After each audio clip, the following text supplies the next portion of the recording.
محمد و آل محمد صلوات.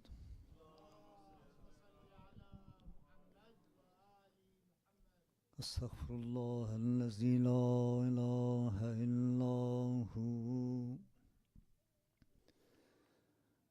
الحي القيوم الرحمن الرحيم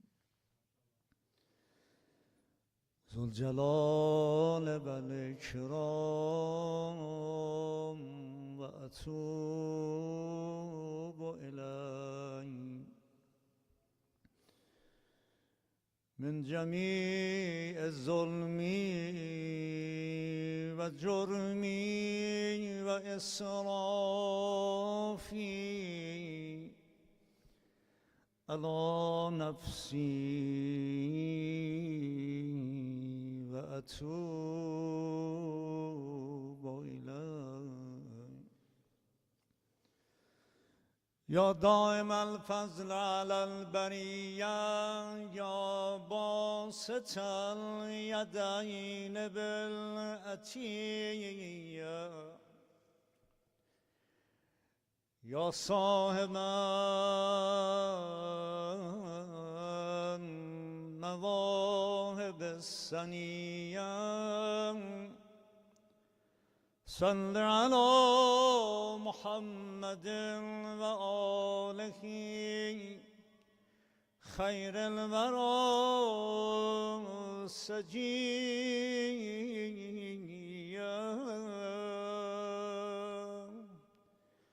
واغفر لنا يا ذا العلا في هذه الأشياء إلهي ألف إلهي ألف إلهي ألف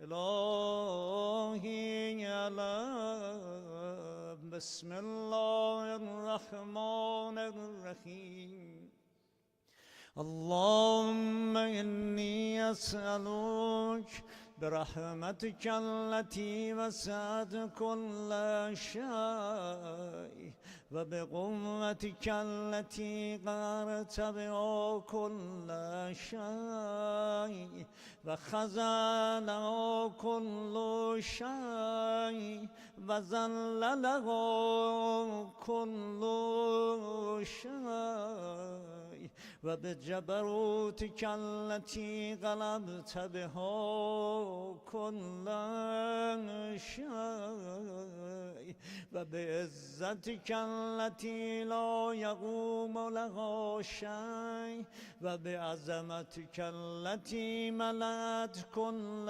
شيء وبسلطانك الذي على كل شيء وبوجهك الباقي بعد فناء كل شيء وبأسمائك التي ملأت أركان كل شيء وبعلمك الذي أحاط بكل شيء وبنور وجهك الذي أضاء له كل شيء together يا نور يا قدوس يا نور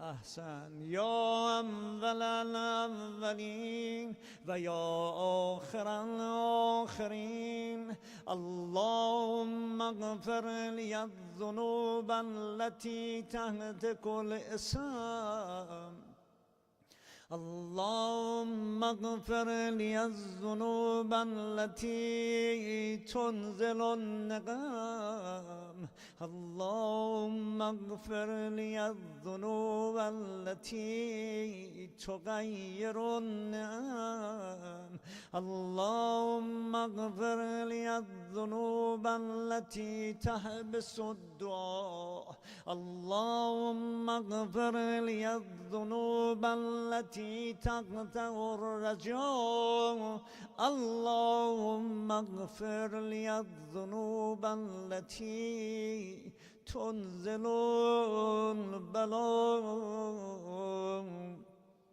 اللهم اغفر لي كل ذنب أذنبته وكل خطيئة أخطأتها اللهم إني أتقرب إليك بذكرك وأستشفع بك إلى نفسك وأسألك بجودك أن تدنيني من قربك وأن توزعني شكرك وأن تلهمني ذكرك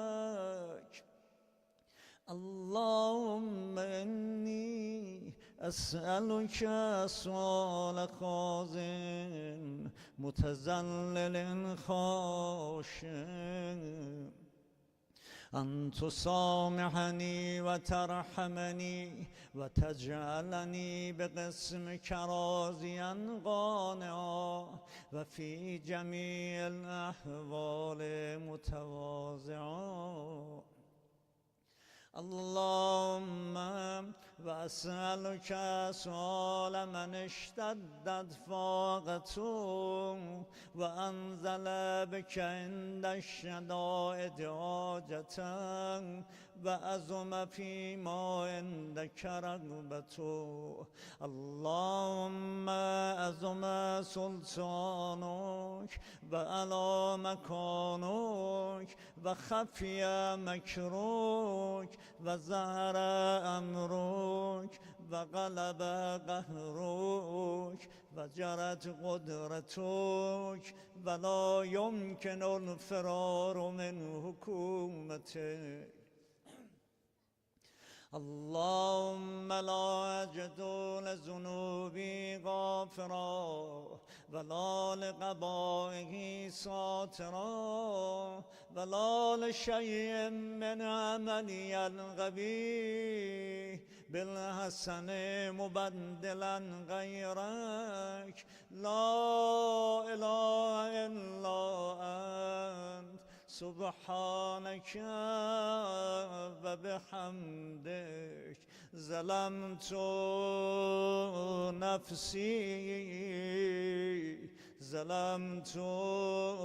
نفسي وتجرأت بجهلي فسكنت إلى قديم ذكرك لي ومنك علي اللهم مولاي كم من قبي سترت وكم من فادح من البلاء أقلت وكم من ثار وقيت وكم من مكروه دفعت وكم من ثناء جميل لست أهلا له نشرت اللهم عظم بلائي وأفرت بي سؤالي وقصرت بي أعمالي وقادت بي أغلالي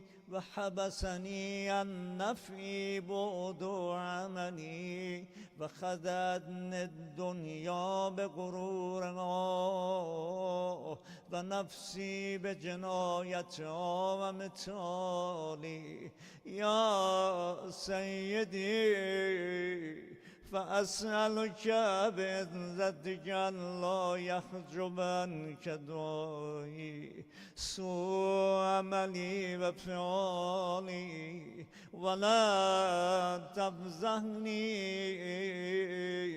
بخفي ما اطلعت عليه من سري ولا تعاجلني بالعقوبة على ما عملت في خلواتي من سوء فعلي وإساءتي وتمام تفريطي وجهالتي وكثرة شهواتي وغفلتي.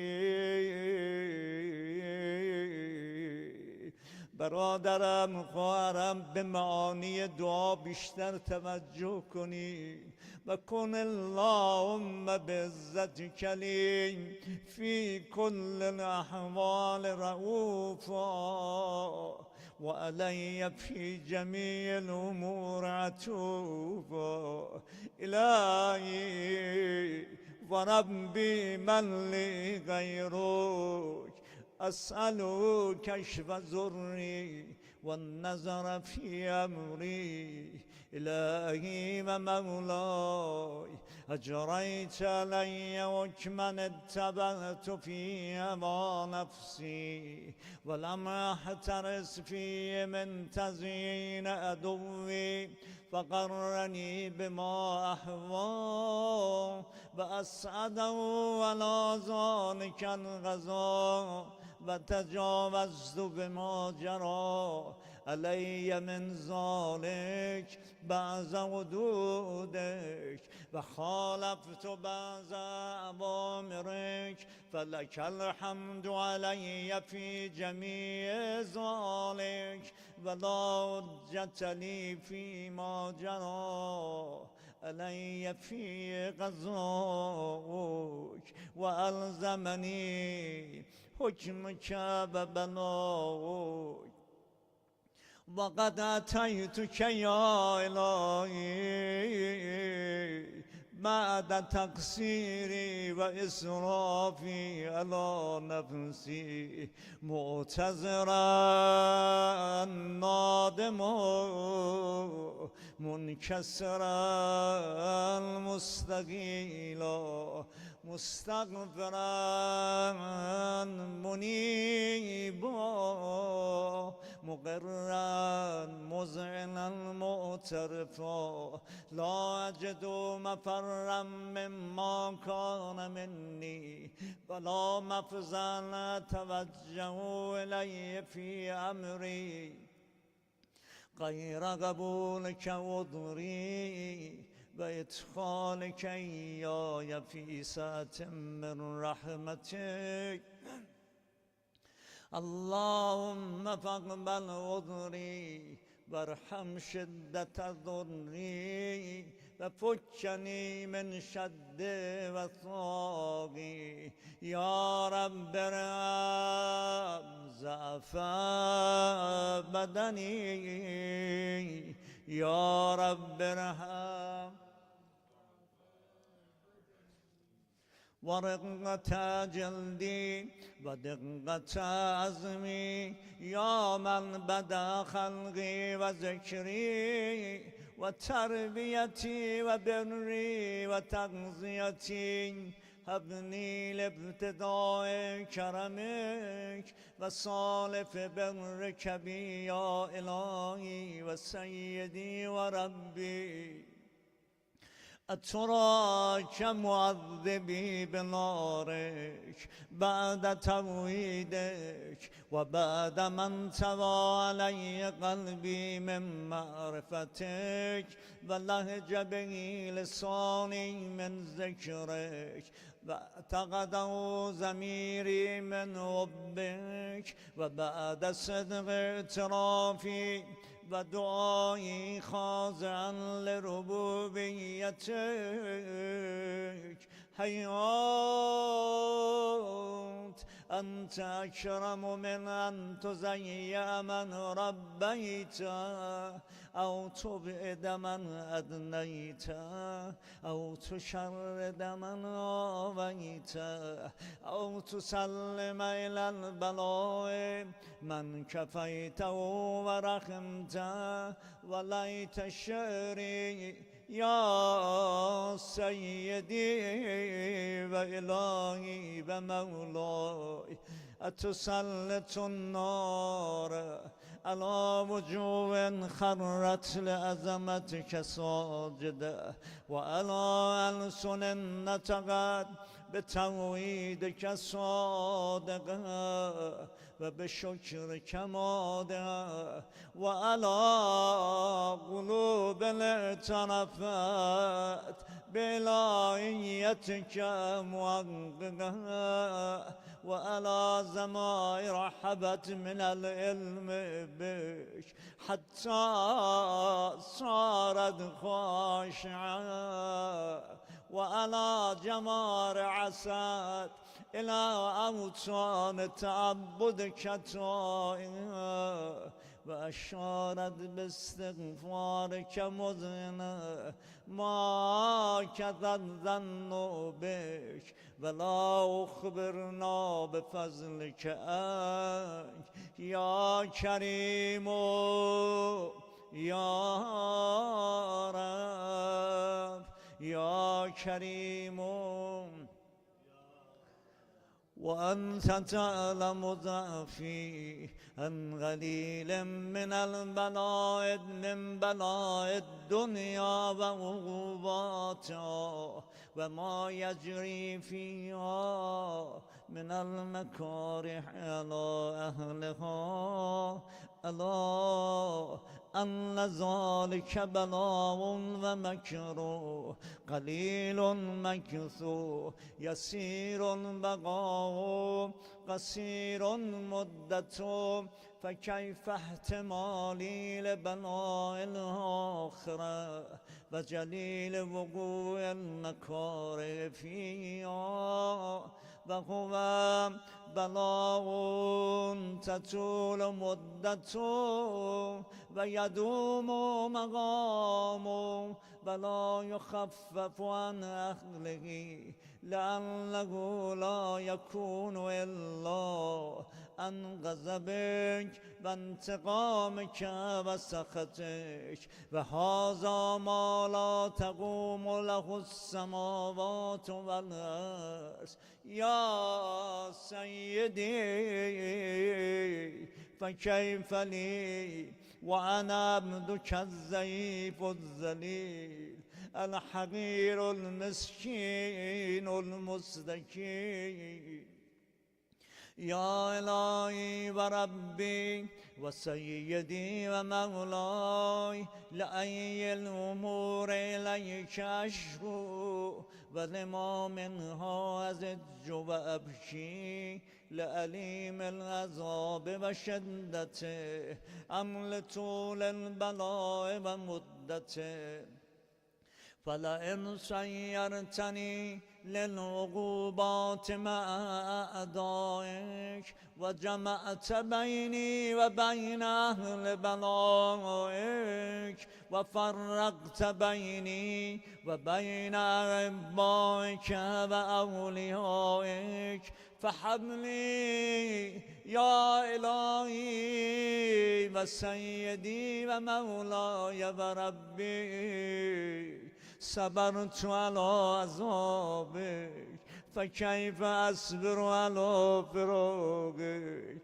وحبلي صبرت على نارك فكيف أصبر عن النظر إلى كرامتك مولاي من أم كيف أسكن في النار ورجائي عفوك فبعزتك يا سيدي ومولاي ای مهربون دور از کنمت منو تو آتیش ببری اقسم صادقا لئن ترکتنی ناطقا لأزجن الیک بین اهلها زجیج العاملین ولأصرخن إليك صراخ المستصرخين ولأبكين إليك بكاء الفاقدين ولأنادينك أين كنت يا ولي المؤمنين یا غایت آمال العارفین همه یا غیاث المستغیثین یا غیاث احسن یا غیاث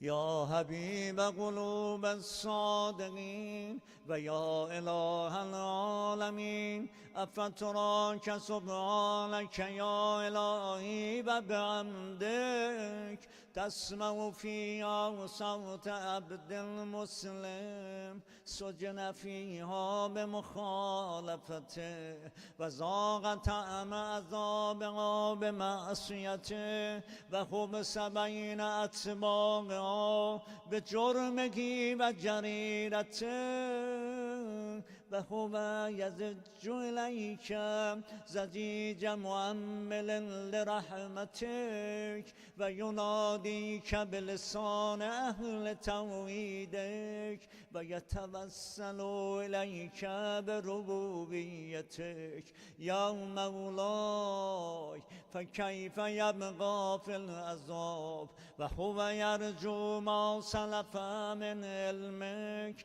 و رأفتک ام کیف تولمه النار و هو یعمل فضلک و رحمتک ام کیف یحرق لهیبها و انت تسمع صوته و ترى مکانه ام کیف یشتمل علیه زفیرا و انت تعلم ضعفه ام کیف یتقلقل بین اتباعها و انت تعلم صدقه ام کیف تزجر زبانیتها و هو ینادیک یا ربه ام کیف یرجو فضلک فی عتقه منها و تترکه فیها هیهات ما ذلک الظن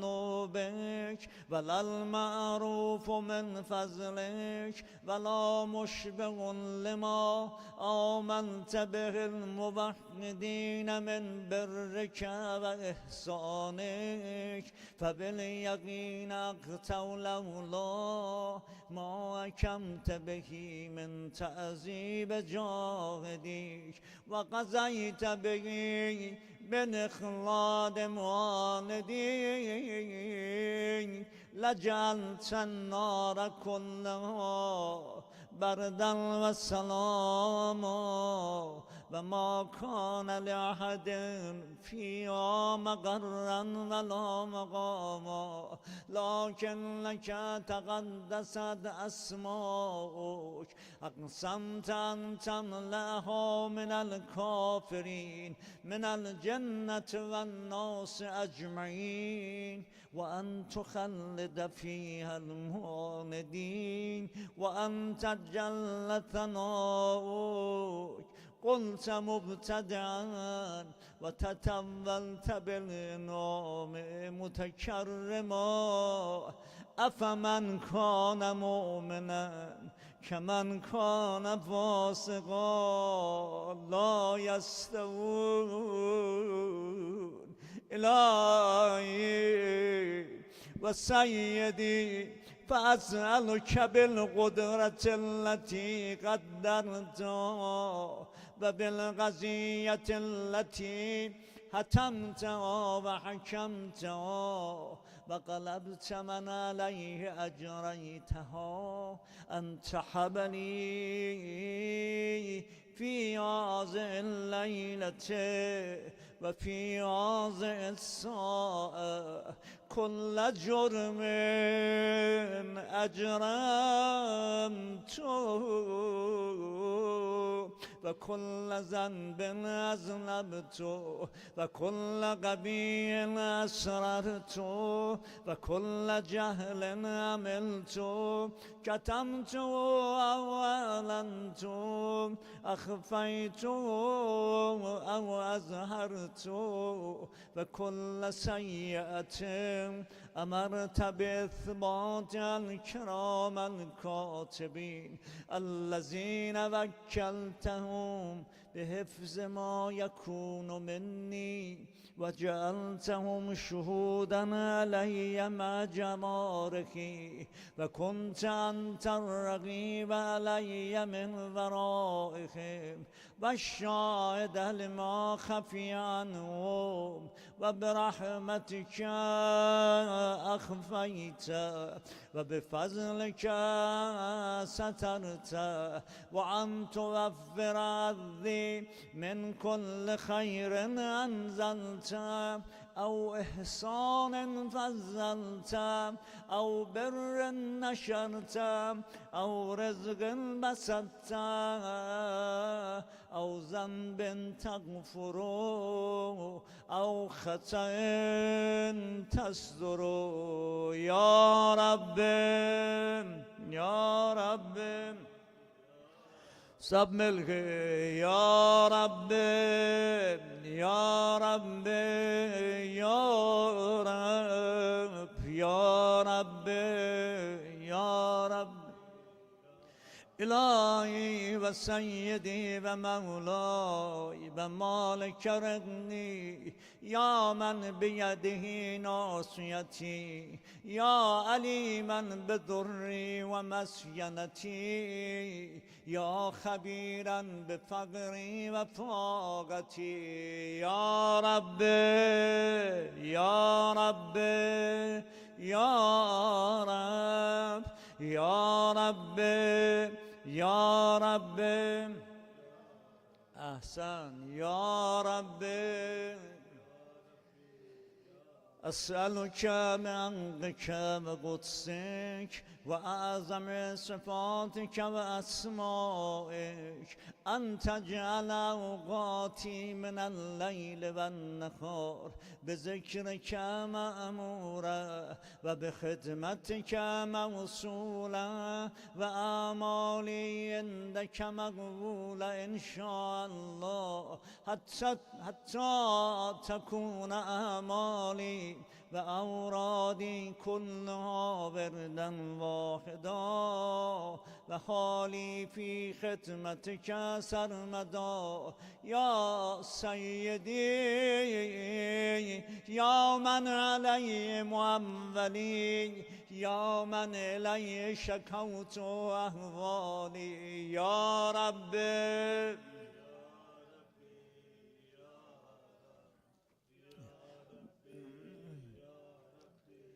يا رب يا رب يا رب يا رب قو على خدمتك جوارحي واشدد على العظيمة جوانحي وهب لي الجد في خشيتك والدوام في الاتصال بخدمتك حتى أسرع إليك في ميادين السابقين وأسرع إليك في البارزين وأشتاق إلى قربك في المشتاقين وأدنو منك دنو المخلصين وأخافك مخافة المؤمنين وأجتمع في جوارك مع المؤمنين اللهم ومن أرادني بسوء فأرد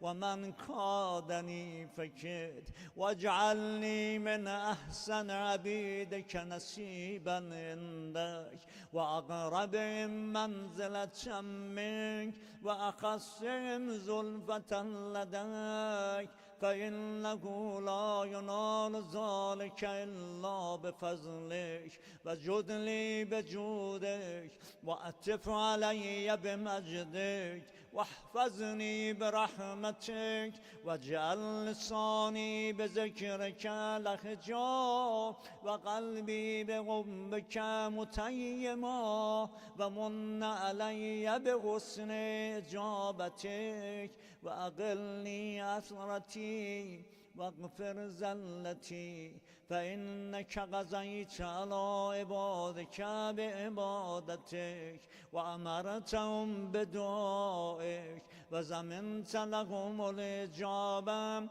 فإليك يا رب نسبت وجهي وإليك يا رب مددت يدي فبعزتك استجب لي دعائي وبلغني مناي ولا تقطع من فضلك رجائي واكفني شر الجن والإنس من أعدائي يا سريع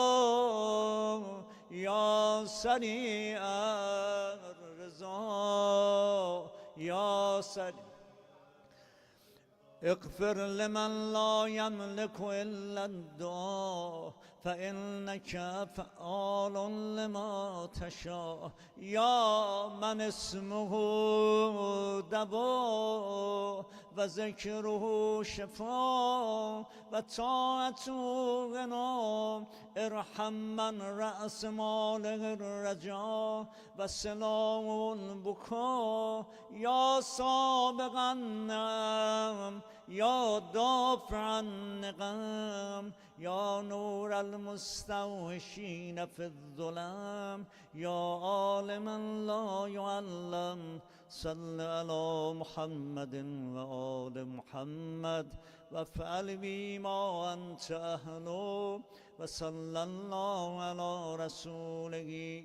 والأئمة الميامين من آله وسلم تسليما كثيرا كثيرا صلوات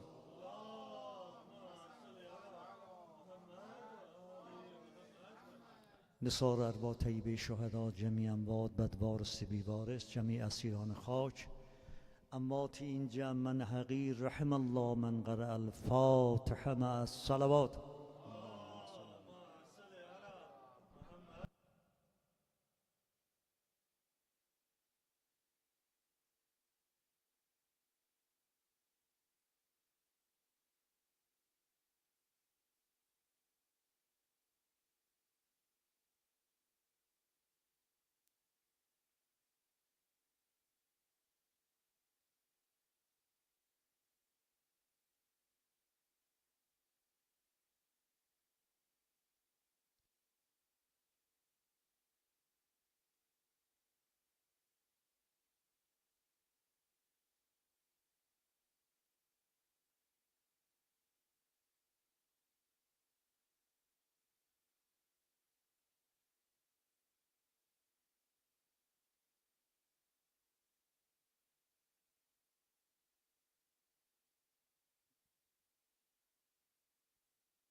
أعوذ بالله من الشيطان الرجيم بسم الله الرحمن الرحيم الحمد لله رب العالمين والصلاة والسلام على أشرف الأنبياء والمرسلين سيدنا ونبينا وحبيبنا وحبيب إله العالمين أبي القاسم المصطفى محمد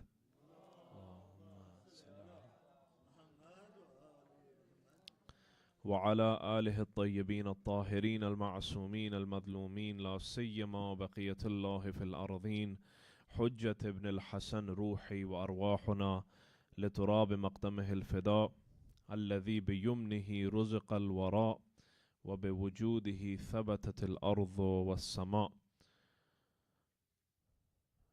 I would like to give a very warm welcome to all of the brothers and sisters who are here for this Ramadan seminar. Inshallah, with the tawfiq of Allah subhanahu wa ta'ala, with the tawfiq of the blessings of the Ahlul Bayt alayhimu salatu salam, we enter into the holy month of Ramadan with ibadat, with purification, with cleanliness, and we get to achieve our goals during this holy month, inshallah, with the barakat of the salawat ala Muhammad wa ali Muhammad.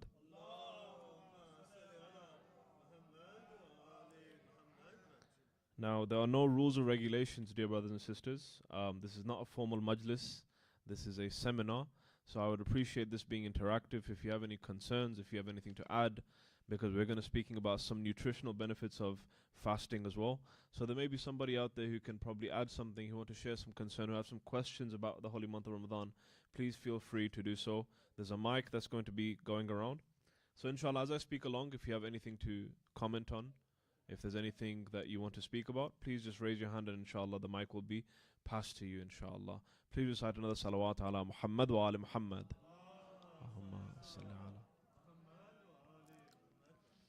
So this seminar is titled Welcoming the Holy Month of Ramadan. We're going to be speaking a little bit about the spiritual season that we are entering into. This Bahar Ma'naviyat, this spring of spirituality that Allah subhanahu wa ta'ala has placed within inside of the ummah of Islam and the Muslims, and the tawfiq of Allah subhanahu wa ta'ala. So we're going to be speaking about this inshallah during this seminar. The agenda that I have put down is the qualities of the holy month, the spring of spirituality, why fasting, and related fiqhi rulings inshallah. This is what we are going to be speaking about throughout the seminar inshallah. Sallu ala Muhammad wa ali Muhammad.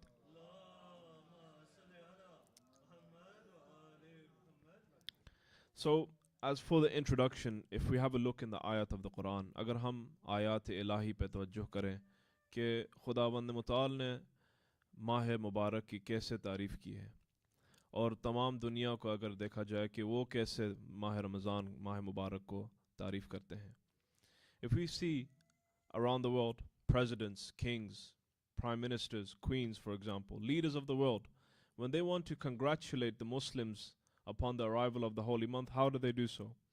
They will say that upon occasions like Ramadan and Eid, for example, they will say congratulations upon the month that is arriving, where people invite each other over to their houses, where families get together and they enjoy food, for example. A month of enjoying different qualities of or different cuisines, for example. Or, a month of enjoyment. But whereas Allah subhanahu wa ta'ala, when He wants to introduce the holy month of Ramadan in the Quran, how does He introduce the holy month? Allah subhanahu wa ta'ala says, Shahru Ramadan alladhi unzila fihi al-Quran. That the month of Ramadan where the Quran was sent down by Allah subhanahu wa ta'ala into this world. So if you pay attention of why the fact that nobody ever says that we congratulate you to the holy month of Ramadan where the Quran was revealed inside of it. Everybody will say we congratulate you on the holy month of Ramadan because it's a month of enjoyment, it's a month of having family together, it's a month of having friends together, it's a month of going to the mosque, for example. None of this is mentioned in the Quran. If we just think about it for a second, that why do people do this? The truth of the fact is that the Western world, unfortunately, they like to distract people away from the original purpose of the holy month. They like to distract people away from the original essence of Islam itself, which is the Holy Quran. The Holy Quran is the essence of Islam. It's the essence of this deen. If the Quran is followed under the shadow of the Ahlul Bayt alayhim salam, then the Muslims will have the courage to stand for what is right. The Muslims will have courage to stand for what is haqq in this world today. If the Quran was the criteria of the Muslims, they wouldn't allow for the children of Gaza to be picking up flour from the floor and putting it in their pockets. Today, the news of the world is that the majority of the children of Gaza, they are fainting because of hunger. They're fainting, they're just falling onto the floor because they have no food to eat. Imagine just a vast land, dear brothers and sisters. Imagine a vast land of where just children are laying on the floor. They have nothing to eat, they are starving. This is the result because of the surrounding Muslim countries. They are distancing themselves from the Quran. They are far away from the Quran. The Quran says, La tudlimu wa la tudlimun. Do not oppress and do not commit oppression in the world. This is what the Quran says. But the Muslim countries are away from this reality. They are far away from this Quran, which is why they are deviating from the holy month of Ramadan, which is why you see a lot of the media outlets, when they like to congratulate you on the holy month, they'll say this is the month of inviting other people towards your house. This is the month of enjoying recipes. This is the month of, having a good time alongside with your friends. No, Allah subhanahu wa ta'ala says, Shahru Ramadan alladhi unzila fihi al-Quran. That this is the holy month of Ramadan where the Quran was revealed inside of this holy month. The Muslims wouldn't be lazy in the face of oppression if they followed the Quran. They wouldn't be bothered about these 14 to 15 man iftar that they have. If we look on social media, what do these Arab kings and rulers and those of Middle East, what do? They have a gigantic iftar stretching for at least about, so many yards. 15 to 16 different types of foods are there. Rice, chicken, meat, everything is there. Golden robes, they're sitting there. This has nothing to do with Islam. This isn't Islam. Rather, Islam is that real and utmost true ibadat of Allah subhanahu wa ta'ala.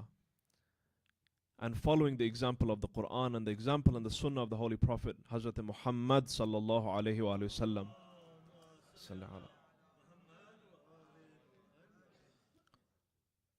Azizan Muhtaram, अगर हम कुरान की तरफ तवज्जो करें तो अल्लाह की कायनात ने बयान फरमाया है शहर रमज़ान अल्लज़ी उन्ज़िला फ़ीहिल कुरान कि माह मुबारक रमज़ान वो महीना है जिसमें कुरान नाजिल हुआ था हुदन लिन्नास व बय्यिनात मिनल हुदा वल फुरक़ान और एक हदीस के मुताबिक रसूल गिरामी इस्लाम हज़रत मुस्तफ़ा सल्लल्लाहु अलैहि वसल्लम हदीस में बयान फरमाते हैं कि माह रमज़ान वो महीना है जिसमें तमाम कुतुब इलाही उसमें नाजिल हुई हैं तौरात से ज़बूर इंजील और कुरान ये तमाम किताबें माह रमज़ान में नाजिल हुई हैं The Holy Prophet states that all of the books of Allah subhanahu wa ta'ala were revealed down into this month, not just the Quran. And as Imam Sadiq alayhi salatu salam, Allahumma salli ala he states in a hadith, Shahru Ramadan awwalu sana, that the holy month of Ramadan is the first month of the year. فَإِذَا سَلِمَ شَهْرٌ سَلَّمْتُ السَّنَةِ. Whoever has protected the rights of this month, it is as if he's protected his entire year. Now the question is that the first month of the Hijri calendar is Muharram. How is Imam Sadiq alayhi salam stating that this is the first month of the calendar? This is a question. Sayyid ibn Tawus, he does a translation of this hadith. He says very beautifully, he says that when Imam Sadiq states that Shahru Ramadan awwalu sana, that is the first of the year, he means that it is the first date or the first month where your ibadat is calculated until the next year. Meaning however you do ibadat inside of this month, however much you pay attention to the Holy Quran in this month, is how much you will be paying attention to the Holy Quran throughout the year. How much ibadat you do within inside of this month will be defining your entire year. Shahru Ramadan awwalu sana. It is the start of your ibadat. Similar to how the tax year works. How does the tax year work?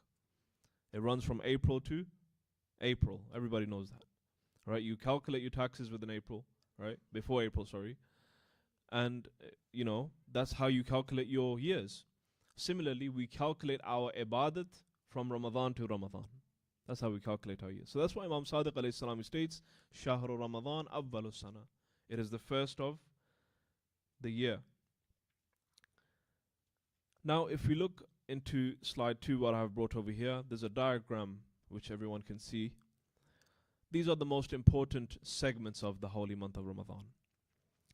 If you have a look at the top, the Holy Quran, as I said, is the most important segment of the holy month of Ramadan. Mahe Mubarak Ramazan ka sabse ba-ahamiyat juz Quran hai. Quran sabse muhim amal hai कि इंसान कुरान के ऊपर तवज्जो करे, कुरान पढ़े, कुरान के साथ आशनाई रखे, कुरान के मानी पढ़े. बस सिर्फ कुरान पढ़ना फ़ायदेमंद नहीं है, बल्कि इंसान को इसके ऊपर तवज्जो करना चाहिए कि कुरान क्या कह रहा है, अल्लाह की ज़ात क्या बयान फरमा रही है. So if you look at the top segment, we say Quran, and then on the right hand side is namaz, and then abstinence and tawbah. I'll go ahead and explain these inshallah. Dear brothers and sisters who are here in the seminar, if you would like to recite the Quran, let's try to gain an understanding by reciting it with the explanation of the Quran, reading the tarjuma, reading a translation under it. What is the Quran trying to say? For example, if I start reading right now, Alif Lam Mim Dhalikal Kitabu La Rayba Fi, I'm trying to finish the juz as fast as possible because I've made a wada with myself that I'm going to complete one juz every single day. It's more beneficial for you to recite 3 ayahs per day and to read the translation and gain an understanding of this ayah than reciting the entire juz in the entire day and not understanding what the Quran is saying. So if you want to become familiarized with the Holy Quran, try to read its translation. Try to read its tafsir. Why did Allah subhanahu wa ta'ala reveal Surah Baqarah? What is the sha'n and nuzul? Where was it revealed? In Makkah or Medina? Right? These things are very important to gaining a familiarization with the Quran. Because at the end of the day, when one does become familiarized with the Holy Quran in their houses, the light and the fragrance of the Quran, it blossoms inside of your homes as well. So dear brothers and sisters who are here today, during the holy month of Ramadan, try to sit your children down, bring them together, have a halqa Quran at home. It's not necessary that you have a halqa Quran inside the masjid. You can have a halqa Quran at home as well. It's not a problem at all. Does anybody have any questions or anything to say, any comment, any ideas that may have sparked in somebody's mind that they want to say, possibly? Like I said, I don't want this to be a one-way traffic. Let's try to keep this a two-way, inshallah, where you guys engage with me, inshallah. Does anybody have anything to say? Okay, I think it's a bit early. Sallu ala Muhammad wa ala Muhammad.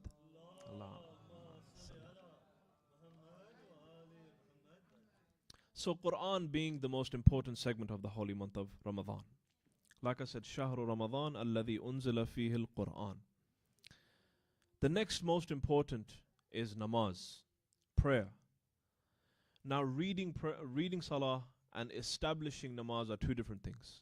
Allah subhanahu wa ta'ala in the Quran did not say to me and you, Ya ayyuhalladhina amanu, iqra'us salat. Read namaz at home, in your rooms. Rather, he says, Ya ayyuhalladhina amanu, aqimus salat. Establish prayer. Establishing namaz means you coming to the mosque, giving the adhan, switching the lights on, coming into the mosque and trying to create a space for prayer, calling the mu'mineen towards prayer, texting other people, where are you? Are you in the mosque yet or no? If we have a look at the Ahlul Sunnah, dear brothers and sisters, we may talk about how we are the best maktab. We are the maktab of Ali Muhammad sallallahu alayhi wa sallam. We say all of these fadail of ourselves and how there's only one sect that will go to Jannah. But if we have a look at the Ahlul Sunnah, based on the riwayat of the second caliph, they are standing within their thousands. They stand in the open air, with no roof. They're standing in their thousands. They're standing all night reciting Taraweeh. They come in their thousands. They leave the iftar sometimes, and they're just standing and they're reciting Taraweeh. It's an innovation. It's a bid'ah for sure. But at least they have this matter where they care about their salah. They care about this riwayat, at least, although even if it's an innovation, but they care about it. They establish namaz. They establish prayer. The Shia of Ali ibn Abi Talib, who likes to sit at home and read his namaz, sit at home and read Dua Kumail. The Shia of Ali ibn Abi Talib, who likes to listen to the Fazail of Ali, but does not want to live like Ali ibn Abi Talib. So we should try to establish prayer during the holy month of Ramadan. Establishing means coming and making your presence felt within inside of the mosque, filling up the empty rows that are empty every single day, coming into the mosque and reading a dua in congregation, reading namaz within congregation. So establishing namaz is very important during the holy month of Ramadan. Sallu ala Muhammad wa ali Muhammad.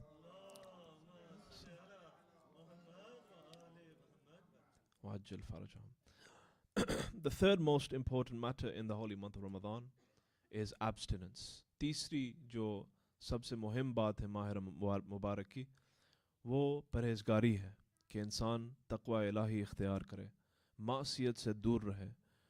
जो कुछ भी दुनिया में मौजूद है जो इंसान को तहर्रुक करता है, तहरीक करता है, इंसान को शैतान की तरफ दावत देता है, उससे दूरी इख्तियार करे. ये माह मुबारक की अगर इंसान तारीफ़ करना चाहे तो एक ये है कि अल्लज़ी उन्ज़िला फ़ीहिल क़ुरआन, कि माह मुबारक वो महीना है जिसमें नुज़ूल क़ुरआन हुआ था. दूसरा मानी उसका ये है कि इंसान मासियत से दूर रहे, खुदा की नाफरमानी से दूर रहे और शैतान का वसवसा से दूर रहे इंसान. So abstinence is the third most important segment in the holy month of Ramadan. Anything that is haram, you stay away from it. And anything that brings about the rizayat and the happiness of Allah subhanahu wa ta'ala, you implement it. This is abstinence, the third most important segment. The fourth, dear brothers, is tawbah. Tawbah is the fourth most important segment. I was reading this from Ayatollah Jawadi Amali's book. So this is how I've brought it step by step. Tawbah, we should make a time during the day or the night where we sit down and we recite some munajat of Ramadan. Any sort of dua in the presence of Allah subhanahu wa ta'ala. Try to recite munajat of Amir al-Mu'mineen alayhi salam. Read his translation. What does Mawla say in there? Mawlaya ya Mawlai, anta al-qawiyyu wa ana al-dha'if. Oh Allah, you are the most powerful and I am the absolute weak. وَهَلْ يَرْحَمُ الضَّعِيفَ إِلَّا الْقَوِيِّ. That how can anybody but the most powerful have mercy in this world? So recite some of the munajat. The Ahlul Bayt alayhim salam have the best munajat. There are no munajat like the munajat of our Aimma Athar alayhim salatu salam. Yes, the other maktabs, they pray in their thousands, in their millions. They have a long list of jama'at, but they cannot outweigh one of the verses of the du'as of Amir al-Mu'mineen alayhi salatu salam. Even if the entire universe gathered together and recited one long taraweeh, none of that can outweigh the fazilat of munajat of Amir al-Mu'mineen alayhi salatu salam. Not one verse of it. That's the truth. We have the most expensive, the most luxurious munajat ever.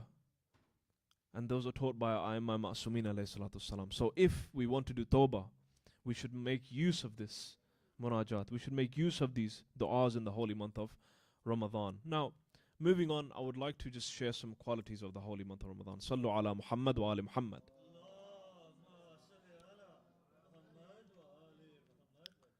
These qualities of the holy month that I've listed over here, if everybody can see clearly, they are through the lenses of the ahadith. Now, 5 of them, 1, 2, 3, 4, 5, 6, okay. So 5 of them are from the khutbah of the Holy Prophet, and the last one is from Imam Sadiq alayhi salatu salam. Sallu ala Muhammad wa ala Muhammad. Sallu ala.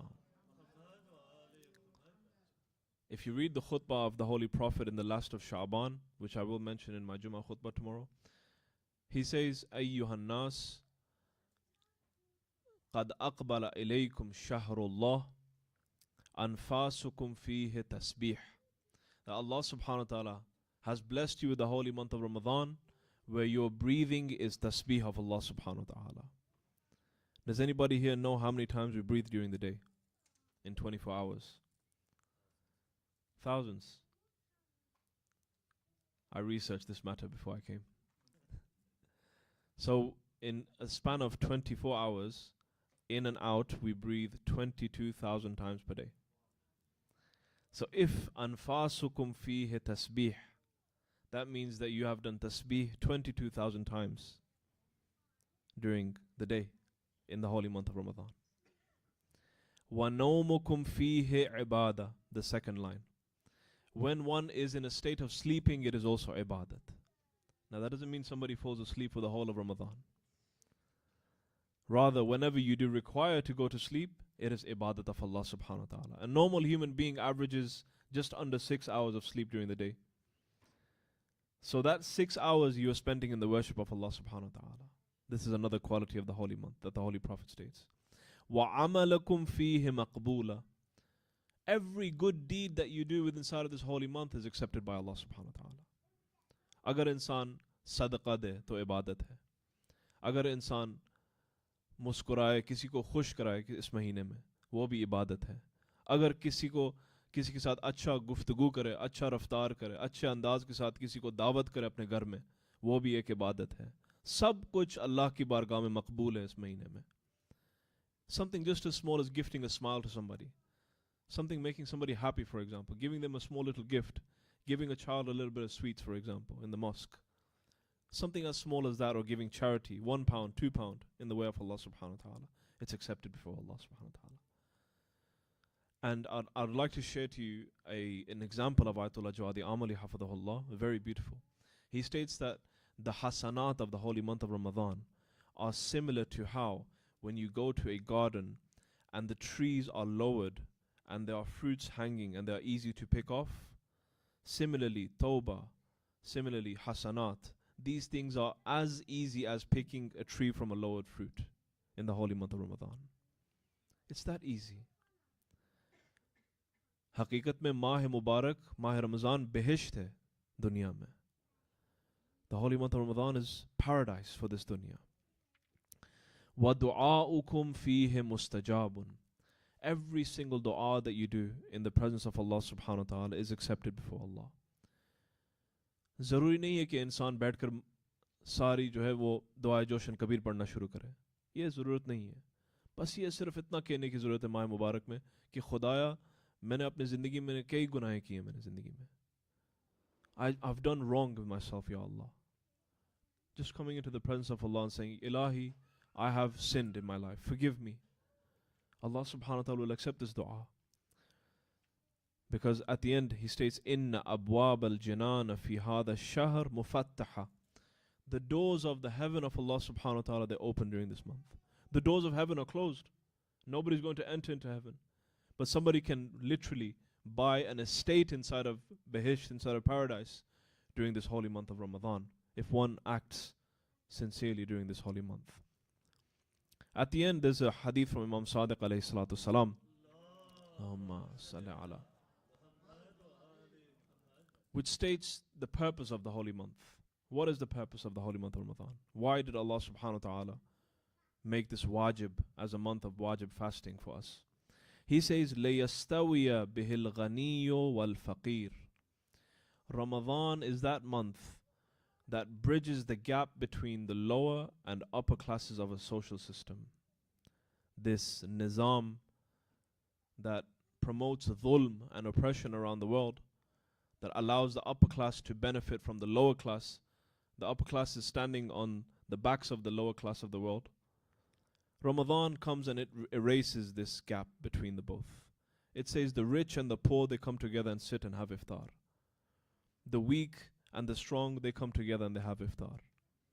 Different colors of different people, they come together and have iftar. Different countries of different nationalities, they come together and have iftar. Inna akramakum indallahi atqakum. Allah subhanahu wa ta'ala states that the best amongst you are those who have the best of taqwa. This is the criteria of the holy month of Ramadan.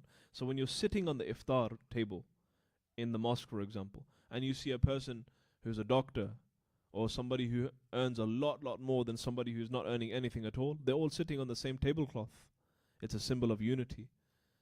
It's a symbol of being united under one banner of Allah subhanahu wa ta'ala. Sallu ala Muhammad wa ali Muhammad.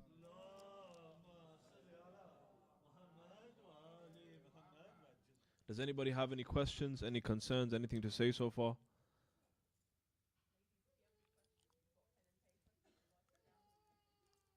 If there was any sort of refreshments, I would have asked if to give them out to everybody at the end, inshallah. Okay. We'll announce a 5-minute break shortly because me talking one way too long, it could be tiring for everybody's ears. I don't want that to happen, inshallah. Sallu ala Muhammad wa ali Muhammad.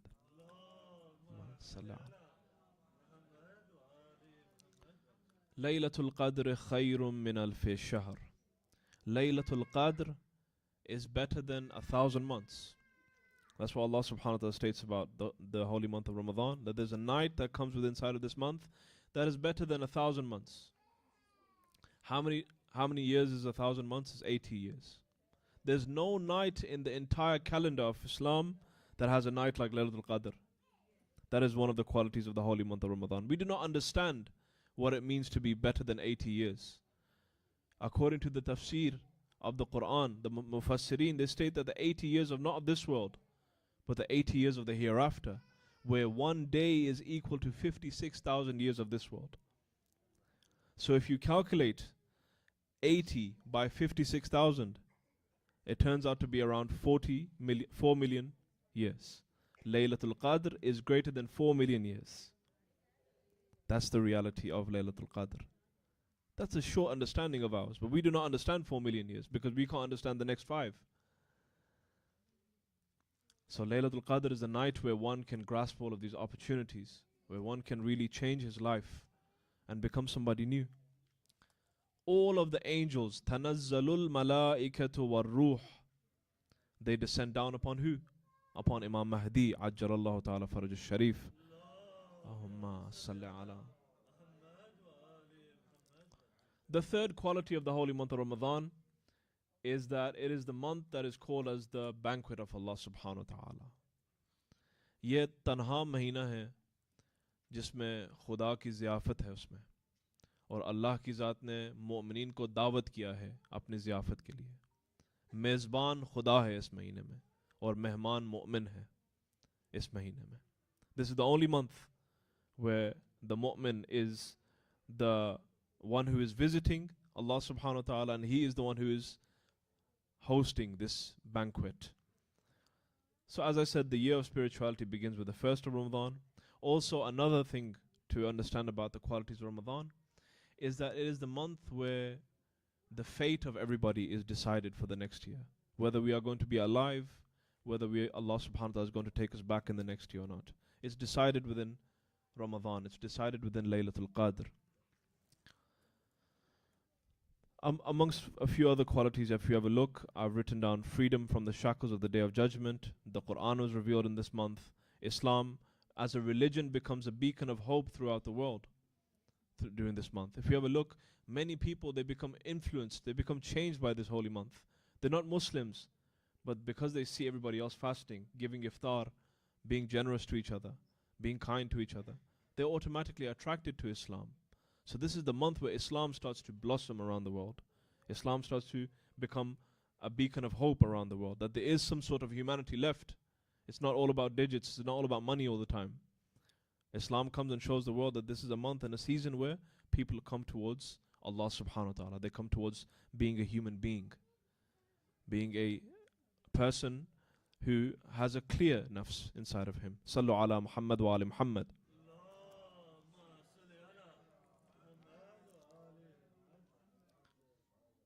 When you say the holy month of Ramadan is the spring of spirituality, what does it exactly mean? These are a few of the things I've noted down. That fasting and keeping a roza from morning till evening should allow you to become generous. Generosity doesn't mean giving £1 into sadaqah. Generosity means that I have an open heart to invite somebody towards my iftar, towards my house. Generosity means that I give something in the way of Allah subhanahu wa ta'ala. I do infaq of something. I give away a portion of my own earnings towards something. I help a cause. I'm helping the people of a country that's being oppressed, for example. And I'll give you a very good example over here. Within our own community, we have a brother who's running this dates project. It's such a good project, mashallah. This is generosity. This is something that comes from iman. This is something that comes from taqwa. So one of the things that comes from fasting, dear brothers, and Sawm is generosity. Fasting should enable for one to think about those who are less fortunate and those who enjoy less luxuries around the world. It should make you feel that way. If fasting is not making you feel that way, then we should check our fasting. We should really look at what we are doing with our rozas, with our fasting. The second thing that fasting should allow you to have is sincerity, dear brothers and sisters. Fasting requires you to be honest with inside of your action, with inside of your speech, and with inside of your Islam. If I'm not honest in my action, if I'm not honest inside of my speech, then what's the point of me even fasting in the first place? So having honesty with inside of your deen is a requirement of fasting. Another requirement of the fasting, dear brothers, is standing for the oppressed. Fasting requires you to think about the mazlumeen of the world. अगर इंसान मजलूमों के लिए कुछ फिक्र न करे माह मुबारक रमज़ान में, तो उसको सोचना चाहिए कि मैं रोज़े किसके लिए रख रहा हूँ मैं. Some people, they end up just, eating and eating and eating during the holy month, and they forget about the Muslims of the world. Rather, fasting was, like I said, according to the hadith of Imam, it was made obligatory upon the ummah of the Holy Prophet, لِيَسْتَوِيَ الْغَنِي بِهِ الْفَقِيرِ, so that the rich and the poor, they can sit together and have a meal, and they can be on the same, under one flag, united under one Allah subhanahu wa ta'ala. So that the poor and the oppressed, they can have a voice. Ramadan is a slogan for the oppressed. Ramadan is the backbone of the oppressed. That's what Ramadan really is. So when you feel this hunger, when you feel this thirst, do not think about what recipe should I make tonight. Rather think about those poor people who will not have an iftar or a sahri, who do not have enough bread to eat. Ramadan is an important month where standing for the oppressed is a requirement of fasting. If I cannot stand for the oppressed during this holy month, then I need to check my fasting. I need to check what am I doing during this holy month.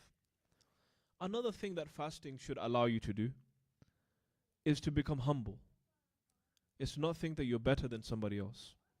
Fasting was made obligatory so that power, rank, social status, it all can be obliterated. All of that can be removed from our lives. Who is more wealthier? Who has a better car? Who has a better house, for example? How many more bedrooms does that person have? All of this comes to an end during the holy month of Ramadan. The only thing that remains is ikhlasun ilallah. Sincerity in the presence of Allah subhanahu wa ta'ala. That person is better. Whoever is more sincere in the presence of Allah subhanahu wa ta'ala. So dear children who are sitting inside of this seminar of ours, when the holy month of Ramadan arrives, make sure you think about those people who do not have enough food to eat, who do not have water to drink today, who do not have homes to live within. That's what the holy month of Ramadan defines as. Another thing that fasting is there's a requirement for fasting, in fact, is patience, sabr. If I do not have patience whilst I'm fasting, then it's very difficult to call it a roza. कभी कभार हम किसी से पूछते हैं ना कि आपने रोजा रखा है, ये क्या रखा है, ये क्या हो रहा है? कोई सब्र है ही नहीं आपके पास, right? So sabr is a requirement of fasting. Yes, we may lose patience, we may lose tolerance, but fasting is there to increase your sabr, is there to increase your tolerance. But if I'm impatient during the holy month of Ramadan, then Ramadan is a very difficult month for myself. But fasting is there as a training ground to increase your sabr. And the final one of the spring of spirituality is that Ramadan is the one time where we should be forgiving other people. If I cannot look beyond grudges and fighting and old stories with somebody else, then fasting really hasn't had an effect on me. Fasting should allow you to forgive somebody else similar to how Allah subhanahu wa ta'ala forgives you. A mu'min should be mirroring the attributes of Allah subhanahu wa ta'ala. Allah subhanahu wa ta'ala is Ghafoor, He's Rahim. So you should also forgive other people for what they've done during this holy month as well. So this in general is the spring of spirituality, the season of spirituality, the holy month of Ramadan. Sallu ala Muhammad wa ali Muhammad. Salli ala. I promise we're going to get to the more exciting part, which is the nutritional side, food, and diet. We're going to be speaking about that, and I'm going to have everybody else's input within inside of it as well. But before we do that, I want to just show you why fasting. Why should we fast? What is the virtues of fasting? अगर हम देखें कि रोज़ा रखने का क्या फ़ायदा है इस दुनिया में, तो नज़र ये आता है कि हम जब रोज़ा रखते हैं तो मुहर्रमात ज़्यादा हैं और वाजिबात बहुत कम हैं. वाजिबात में से सिर्फ एक ही वाजिब है, और वो ये है कि इंसान नीयत रखे कि मैं रोज़ा रख रहा हूँ. उसके अलावा तमाम जितने भी चीज़ें रोज़े के साथ मुताल्लिक़ हैं वो मुहर्रमात हैं. वो चीज़ें वो हैं जो इंसान हराम से दूरी इख्तियार करे. So the obligations of fasting. How many things are wajib for a fast? How many things are wajib for a fast? Like namaz has multiple things wajib for it. You have to have wudu, right? You have to do takbiratul ihram. You have to do sujood. You have to do ruku. You have to do dhikr. What are the things that are wajib for roza? Is there anything that's wajib for roza other than just keeping it by itself? Niyat. So niyat is the only thing that is wajib for the fast. Outside of that, everything else is obligatory abstinence, staying away from something. You have to refrain from food and drink. You have to avoid physical relations. You have to resist the whispers of the shaitan. It's wajib for you to abstain from haram with your entire existence and your body. For example, you're not allowed to swim into water and put your entire body underwater. Avoid listening to haram. You have to avoid looking at haram. In summary, there's more to avoid than more to perform within inside of fasting itself. So fasting is the definition of abstinence. रोज़ा रखने का मतलब यह है कि इंसान परहेजगार बन जाए, हराम और मासियत खुदा से दूरी इख्तियार करे, खुदा की बारगाह में पलट कर आए और खुदा की बारगाह में मुखलिसाना इबादत करे. ये रोज़ा रखने का मतलब है. रोज़ा रखने का मानी ये है कि इंसान हराम से बच जाए, हराम से दूरी इख्तियार करे अपनी ज़िंदगी में. So there's more to avoid than to perform whilst fasting. The only obligation of fasting is to have a intention before suhoor. Hazrat Al-Zahra salamullahi alayha, Allahumma salli ala. She has a very beautiful hadith, and she states the reason to why we fast and why do we keep a roza inside of the holy month of Ramadan. She states, Allah subhanahu wa ta'ala made it wajib to fast so that the roots of sincerity can be strengthened. جعل الله الصيام تثبيتا للإخلاص, so that you can become sincere in the presence of Allah subhanahu wa ta'ala. जब इंसान रोज़ा रखता है तो खुदा की बारगाह में मुखलिसाना इबादत करता है, क्योंकि इंसान जब रोज़ा रखता है तो खाने पीने से दूर होता है, ये दुनिया के ताल्लुकात से मुनक़ते हो जाता है और खुदा की बारगाह में मुखलिसाना आता है.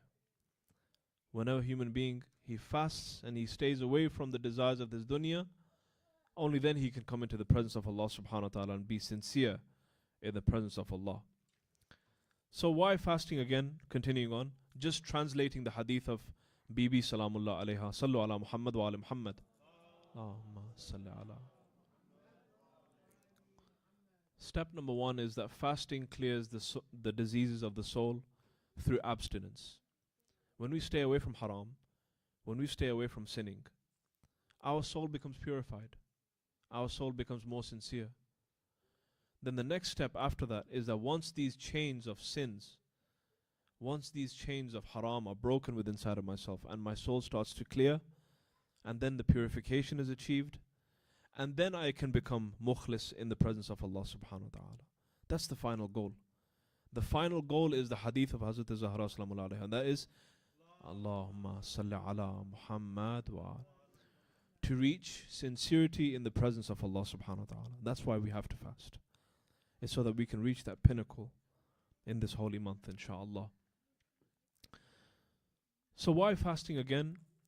There are 4 main things to why we should fast, alongside with the hadith of Bibi Salamullah alayha. So the first one is purification of the soul. Number two is breaking habits within inside of our life. Everybody has a habit of this that they want to break during this holy month. Whether that be smoking, whether that be vaping, for example. Many other harams that we do as a habit, for example. We want to let go of those during this holy month. This holy month is the best time for that. To break these habits, to break free from the shackles of these habits.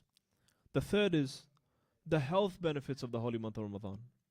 How many health benefits are there? We'll go ahead and mention a few of them, inshallah. The final one is reaching perfection. That is the goal of the holy month, to reach the kamal of insaniyat, to reach the pinnacle of humanity, inshallah, during this holy month. That is a small little introduction of why we should fast, inshallah. Going forward, what does a healthy Ramadan look like and what does an unhealthy Ramadan look like? Sallu ala Muhammad wa ala Muhammad. Allahumma salli ala. An unhealthy Ramadan is the one where somebody spends the entire day waiting for iftar.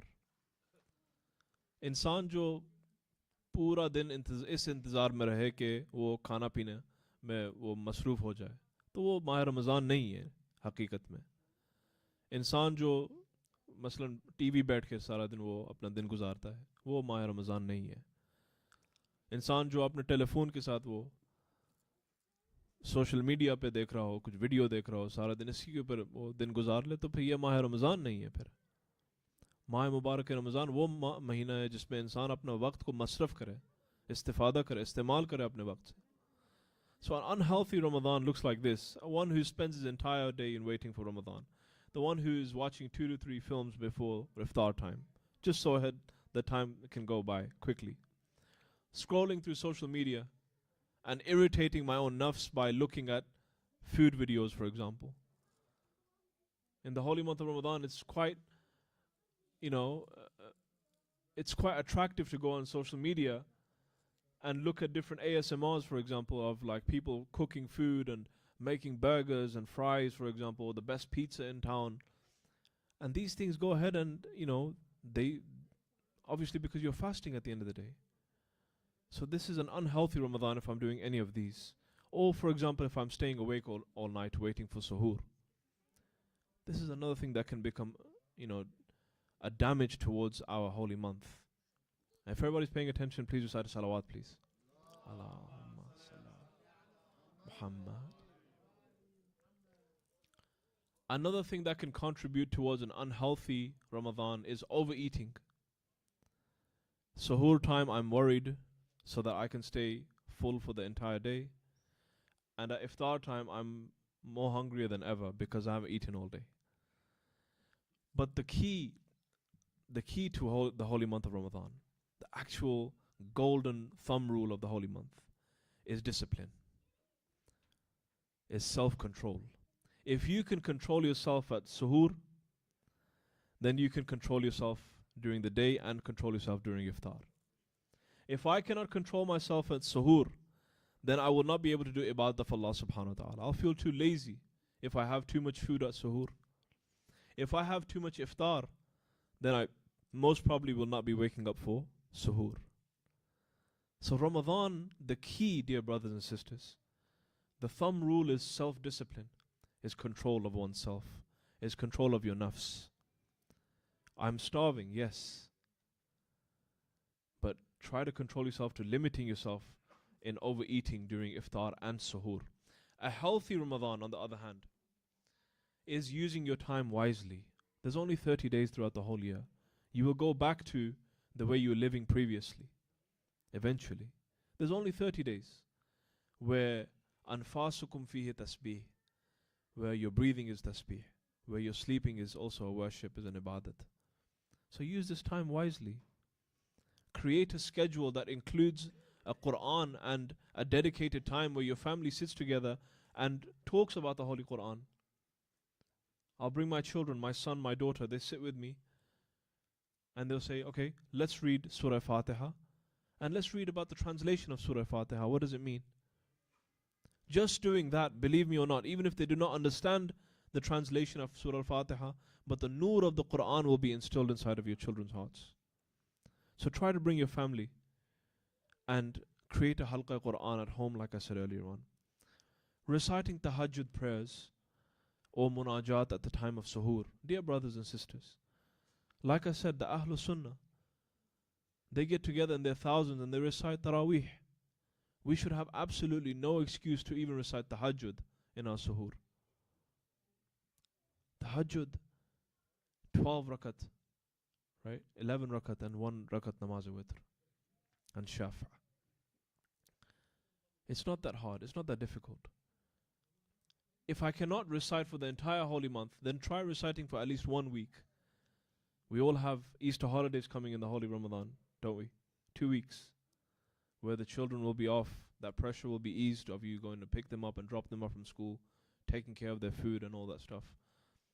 So inshallah, we can increase in our tahajjud during the holy month. We can recite munajat during this holy month, during the time of suhoor.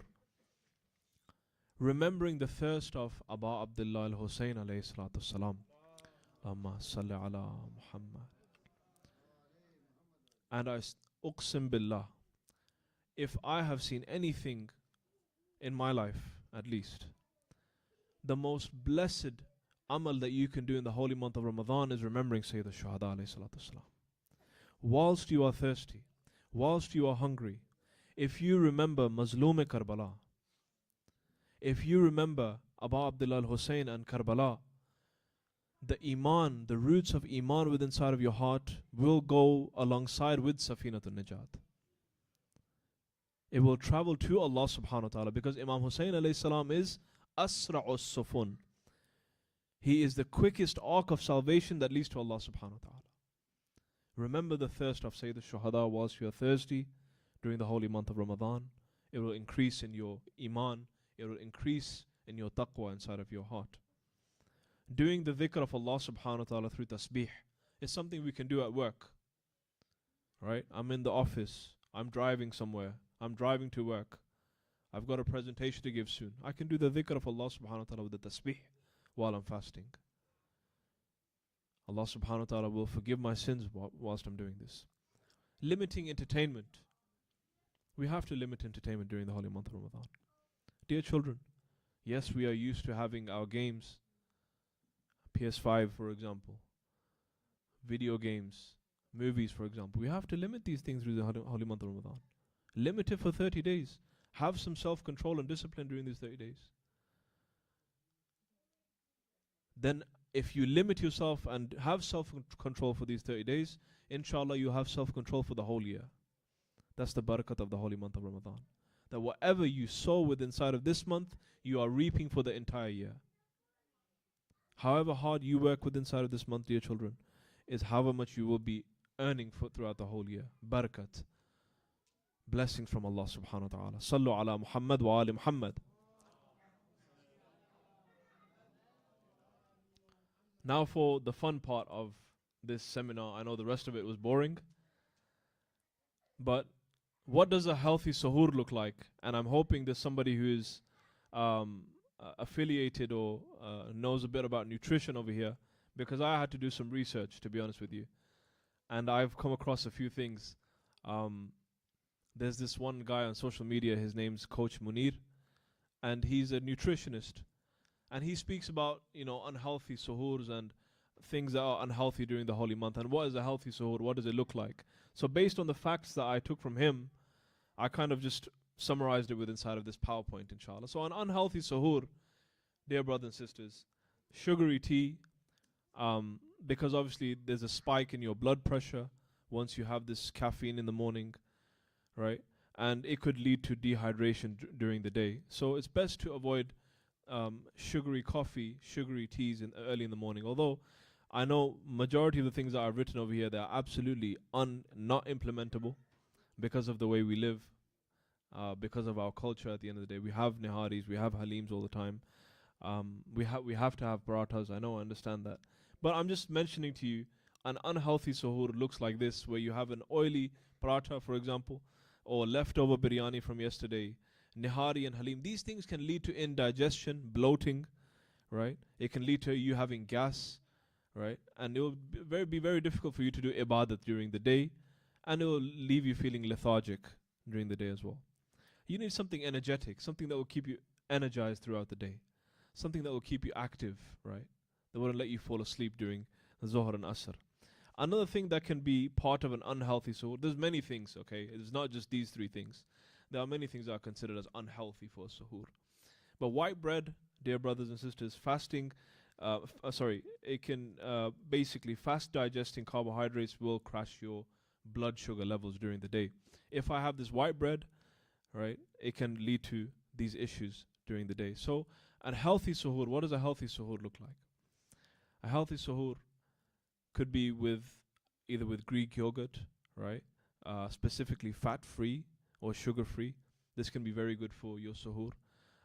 If you want to have eggs, if we are a fan of eggs in the morning, which majority of the people are, then hard-boiled eggs or over easy or poached eggs are a good option instead of frying them in oil, right? These things are a bit better than that. Lean meats, for example, sirloin, chicken breast or salmon, these things are very good for having a high protein-based suhoor where you can have obviously energy throughout the day, where you have low carbs. So the formula that I learned from that coach Munir brother, he stated that if you keep it as this formula where it's low carb, high protein, okay, if you use that formula where you have lower carbs and you have higher protein, then throughout the day you'll stay energized, you'll stay nutritioned, right? You won't feel that feeling of being lethargic and lazy during the day, and you won't feel like falling asleep during the day. And another key thing of keeping up during the holy month is your electrolytes, dear brothers and sisters. Try your best to have electrolytes in the morning. You know, we think to ourselves that, I'm going to stay thirsty during the day, so I need to drink 6 gallons of water. No. 6 gallons of water will make you use the bathroom more often, which will make you lose water within inside of your body. We do not want that to happen. We want you to conserve water within inside of your body. How are you going to do that? The best way to do that, dear brothers and sisters, is to have electrolytes. You don't need to buy electrolytes from Asda, from Tesco. You can go ahead and make electrolytes at home by using lemon, sugar, and water. If you mix these 3 ingredients and have it in the morning, this is an electrolyte that will keep you going through the day. It will keep you hydrated. It won't allow you to become dehydrated during the day. So have electrolytes in the morning. Another thing for a healthy suhoor is fruits and nuts, for example. We all know about this. Dates, avocado, watermelon, melon, almonds, walnuts, and etc. These things are very good for a healthy suhoor. Another good thing that I learned from Iran, in fact, is fresh fruit juices early in the morning if you can. And one very good juice that I've come across is a dates juice, dates and banana. So if you have dates and banana, you basically put it in a blender, right, and you put some milk inside of it, and you make it a smoothie. It's very good for you keeping you energized, keeping you full throughout the day, and also not allowing you to feel lethargic and lazy, like I told you. So these are the things that are contributing towards a healthy and an unhealthy suhoor. What does an unhealthy iftar and what does a healthy iftar look like? Sallu ala Muhammad wa ali Muhammad.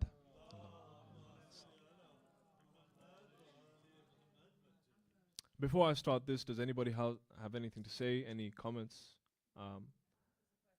Any questions or anything? Yeah, Bismillah, please.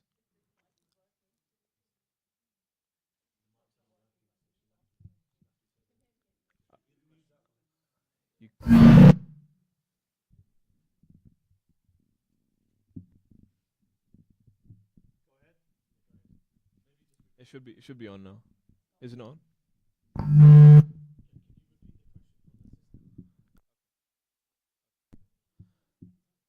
Okay, so if you could just say the question and I'll go ahead and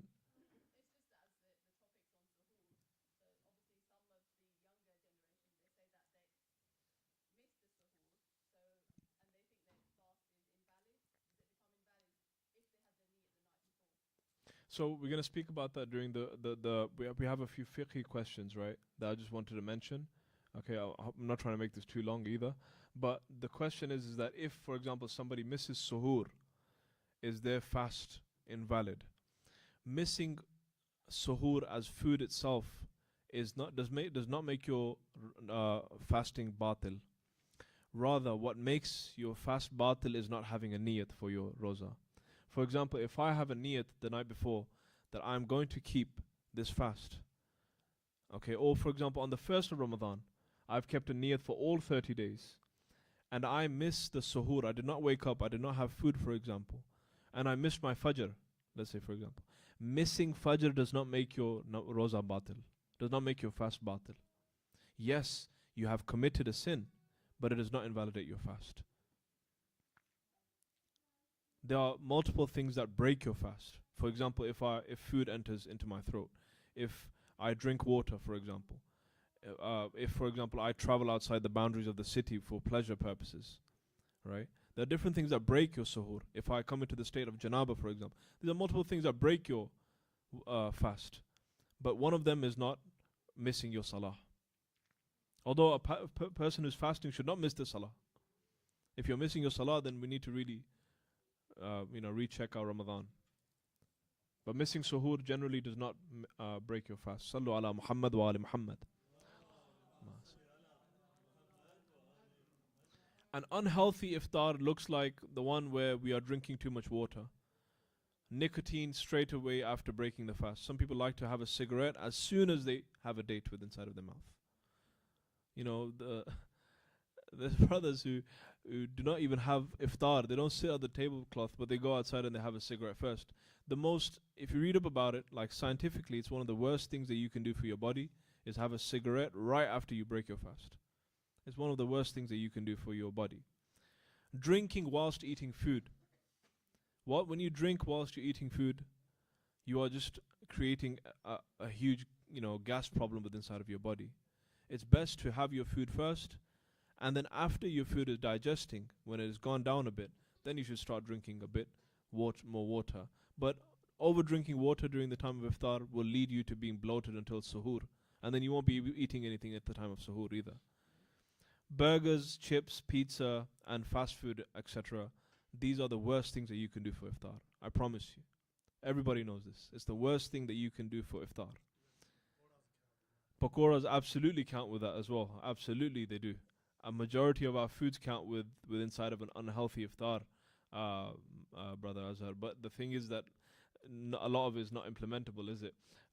We're speaking about things that are avoidable. For example, like burgers, chips, pizza, drinking whilst eating food. If I had to mention the rest of them, then we would have had a problem today. So I could have mentioned a lot of them. Overeating, like I said, if you overeat during iftar, it's very difficult for you to continue on during the night, right? Sleeping, you'll sleep on during iftar, suhoor. You'll sleep through namaz fajr. You won't wake up on time. So eating light balances your waking up for suhoor and for fajr. Fizzy drinks and juices, right? The Pepsis, the Pepsi Max, the colas, stay off of them during this holy month. Yeah, something that will, keep you bloated and, will just do harms for your digestive system, because you're fasting for 12, 13 hours of the day. You do not want to put these things within inside of your system during this holy month. You'll come back to this after the holy month, fair enough. But during the holy month, try to abstain from these matters. Processed foods and microwavable meals and processed meats, salami, sausages, for example, from the halal supermarket. These things are no good for your iftar, right? Because you have to oil fry them, and they can create an issue for you. So avoid these things for an unhealthy iftar. A healthy iftar looks like a low-fat, medium carbs, and high-protein iftar. Open your fast with dates and warm water. This is recommended, to open with warm water and dates. Electrolytes to stay away from dehydration, like I said. Use a pinch of salt before eating food so it can assist your digestion. Eating slowly, dear brothers and sisters, is a thumb rule to not get into a food coma during the holy month. Alright, the food may be very, very nice. We may go out to a restaurant, for example. But because the food was so nice and I had so much to eat during this holy month, during this night of fasting, I've come into a food coma. So we need to try to stay away from going into that sort of coma. Fruits like watermelon, melon, and berries, they can all be done, but at a moderate level. Everything should be done in the holy month of Ramadan with a moderate level. If you can keep moderation as a thumb rule during this month, you'll be successful. from a physical perspective, from a spiritual perspective. Although from a spiritual perspective, ibadat should not be done at a moderation, it should be done at a higher level. But when it comes to eating food, and iftar and suhoor, keep it at a moderate level and you will be blessed, inshallah. If rice and roti are something that we use at iftar and suhoor, eat it at a very moderate level, because we all know about the nutritional facts of roti and rice and what they do to us if we keep it high carb, especially.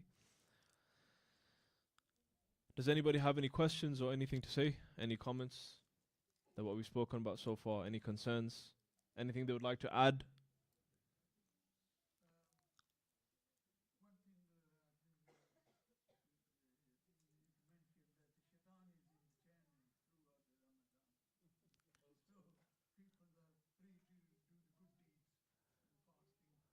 Very good, very good. That's very good. I was going to mention that going forward as well. Uncle Shabir mentioned that the shaitan, he's locked up, he's imprisoned, so the mu'mineen are free to do all of the a'mal, which is very true. But the problem is that certain people, they hold the key to the cell door of the shaitan as well, and they want to unlock it and free him for themselves. So everybody has a key to the door of the shaitan. He's locked in the holy month. But if you go and unlock that door cell of his and allow him to come into your life, then we have, shaitan within inside of ourselves then. Otherwise, Allah subhanahu wa ta'ala has locked away Iblis for this month.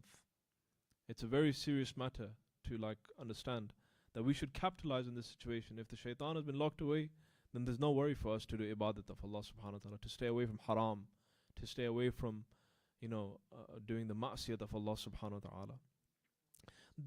Yeah.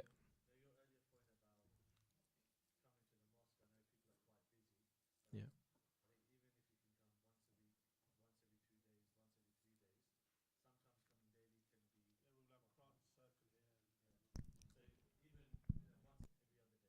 Very good, very good. I mean, if it's possible for you to come twice a week, 3 times a week, and it's not possible for you to come every single day of the week to the mosque, then do so. Then do the 2-3 times a week, but at least stay committed to the 2-3 times a week, right?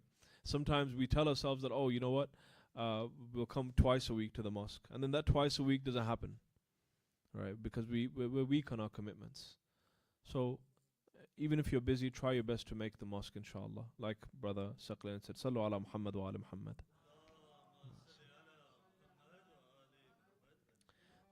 The benefits of fasting are detoxifying your body and your soul. There's immune system benefits. Lowering blood pressure is another benefit of fasting. Yeah.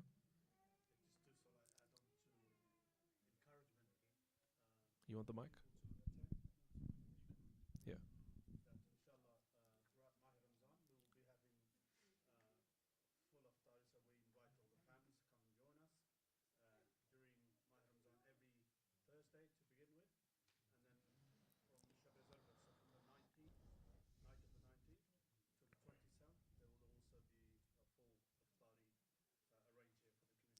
Okay, inshallah.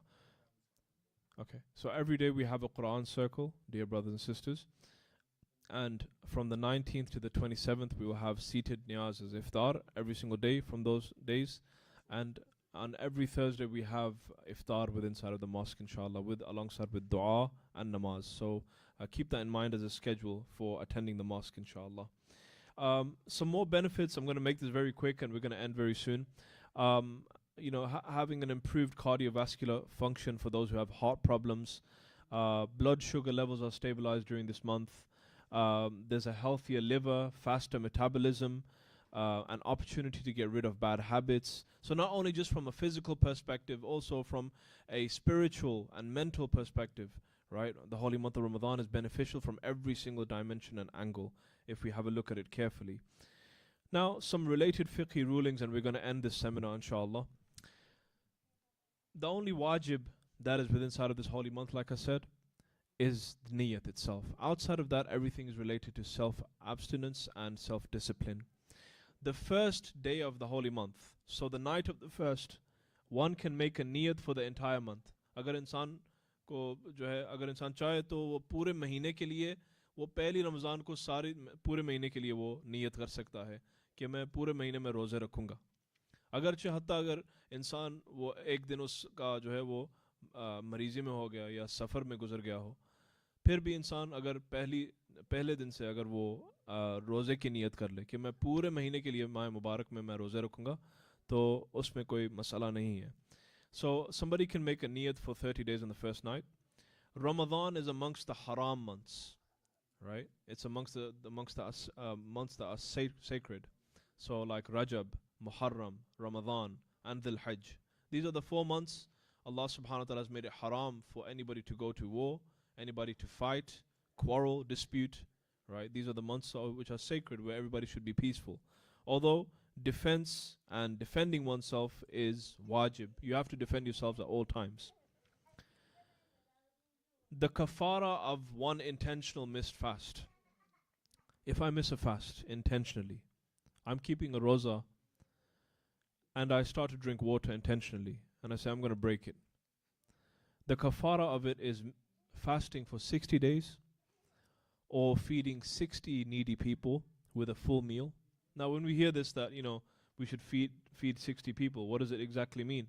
We should feed them with an entire meal, right, with whatever you have at home. Don't expect to give a small little sandwich to everybody and call it a day. But according to fiqh, you should provide them with a full meal, 60 needy people, if you cannot do the 60 fasts.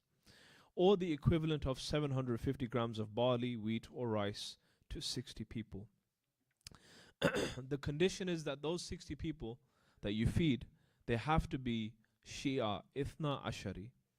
But if they are Ghayr Muslim, if they are non-Muslim or non-Shia, then it should be done with the niyat of ta'lif al-qulub, or with the intention of trying to attract them towards tashayyu'. That should be the niyat of giving this kafara to those people who are needy. 31 days back to back, minimum, yeah. Another related fiqhi ruling that I noted down was unintentionally swallowing phlegm does not invalidate your fast.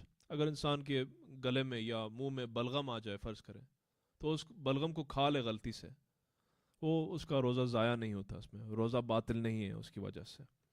Brushing your teeth does not invalidate your fast.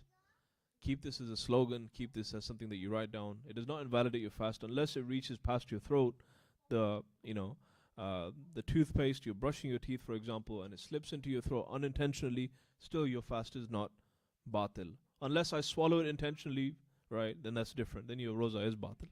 But you should brush your teeth as much as you can during this holy month. Smoking cigarettes and vaping both invalidate your fast. रोज़ा अगर इंसान रखना चाहे तो सिर्फ खाने पीने का रोज़ा नहीं है, बल्कि बहुत सारी चीज़ों का रोज़ा है. गुनाहों से रोज़ा है, और अपनी ज़बान का रोज़ा है, आँखों का रोज़ा है, कानों का रोज़ा है. तो अगर इंसान ये सोचे कि मैं ये सब कुछ मैं अपने माह मुबारक में मैं रोज़ा कर रहा हूँ, लेकिन मैं सिगरेट भी साथ पीऊँगा मैं इसके साथ, रोज़ा बातिल है. So vaping and cigarettes both invalidate your fast. If traveling is a part of the job and occupation, and it is a means of income, the namaz is prayed in full and the fast is also valid. But the condition is that your safar has to be a means of income. For example, as part of my occupation, I'm a taxi driver. I have to drive to Gatwick, I have to drive to North, for example, to drop a passenger off.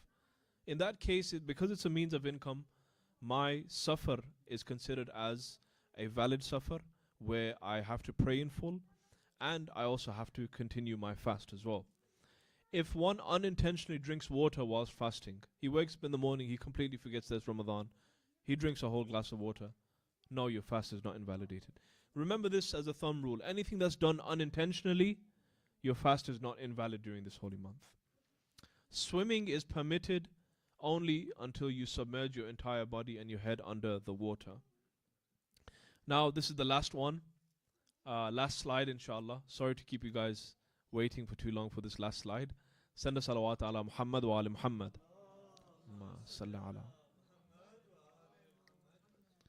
This is for the ladies, although I would like to mention this is a point that during Ramadan, cooking is not only just for the sisters, but cooking can be for everybody, and it should be everybody's duty that they help with inside of the kitchen.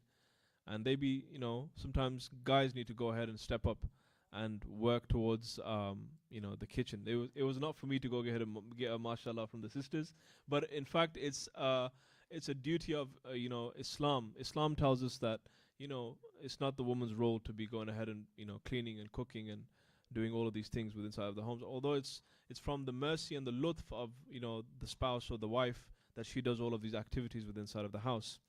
The person who is cooking, whether that be a man or a woman, if they inhale the fumes from the cooking, it will invalidate your fast. For example, I'm standing in front of a smoking hot curry, for example, and the fumes are just, burning away, and they are going into my face. If I'm inhaling these fumes, my fast is batil. My fast is going to be invalidated. I have to be very careful whilst I'm cooking. So what's best and recommended to do is to wear a mask whilst you're cooking, so that you do not inhale these fumes. If there's any stock left between your teeth, this is why it's so important to keep your oral hygiene to its maximum level during the holy month. Because if there's any stock left between your teeth and I swallow it, and I knew it was inside of my mouth, and I swallow it intentionally, my fast is batil. Yes, if I'm asleep and I have stock in between my teeth and it goes into my throat and it's unintentional, then my fast is not batil. Now another important one is if ghusl janabat is not performed before fajr, or the ghusl of the women, if it's not performed before fajr, then the fast is also batil. These ghusls that are wajib, right? The ghusl of the women and the ghusl of janabat, for example, these have to be performed before fajr. If it's continued on after fajr, your fast is batil.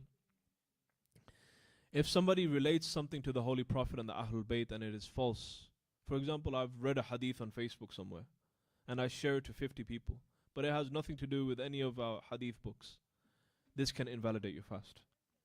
Because you are spreading lies about the Holy Prophet, you are spreading lies about the Ahlul Bayt alayhimus salam. So be very careful about what you share, be very careful about what you post, be very careful about what you do on social media, inshallah. If the one who is fasting, he travels for the purpose of ma'siyat, for the purpose of disobedience of Allah subhanahu wa ta'ala, his prayer is complete and he must continue his fast. Meaning he doesn't have the same concessions as the mu'min does. For example, praying salah half, or his fast is invalidated, for example. And at the end, if the one who is fasting and he travels for the purpose of his needs, he needs to leave the city. He needs to leave Watford and go north, for example, or go south, wherever he wants to go. Then he should see if he is traveling before Zuhr or after Zuhr. If he is traveling before Zuhr, then one must know that his fast is discontinued, is disallowed, it's not continued. But if the one who travels after Dhuhr, it's permissible for him to continue his fast and continue his salah full also, inshallah. That is the end of this seminar. Now we'll have 5 to 10 minutes for question and answers, and then we'll go ahead and wrap everything up, inshallah. Sallu ala Muhammad wa ali Muhammad.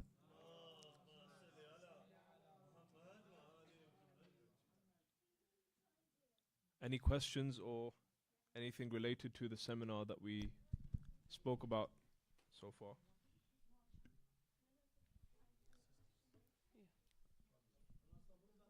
Sorry. Sorry, let me answer this question then. Sorry, go ahead.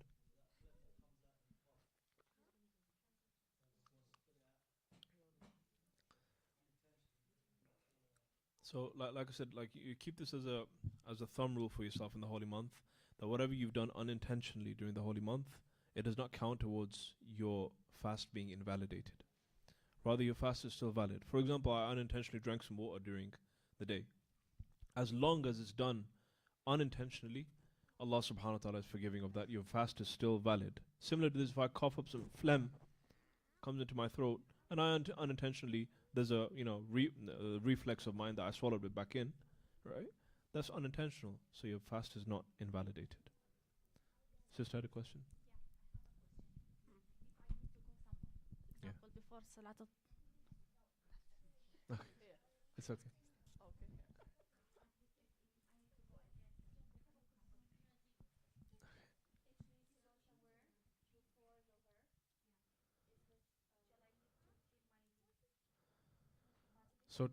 So like I said, traveling before Dhuhr, okay, it will invalidate your fast, especially if you have left the city limits.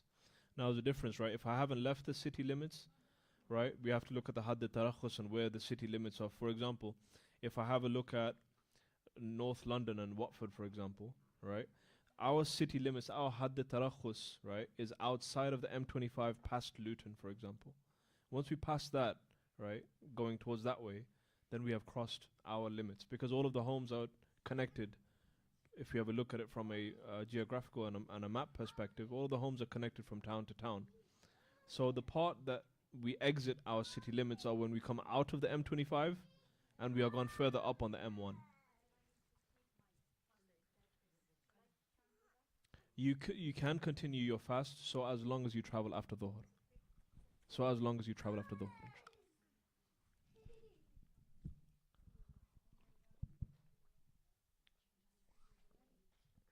There's another question. Mm-hmm. Somebody's asked, can you please explain the niyat of Yom Shak, if it's on the 29th of Shaban or the 1st of the holy month of Ramadan? So with regards to Yom Shak, right, on the final days where it's not known whether it's Eid or whether it's whether you have to continue fasting, then for the niyat that you have to keep is still the holy month of Ramadan. You have to continue to fast during Yom Shak until you have the yaqeen that it has become Eid. Because at the end of the day, fasting on Eid is haram, and not fasting on Yom Shak is also haram as well. So you have to continue fasting until you have the yaqeen that it is the month of Shawwal has begun.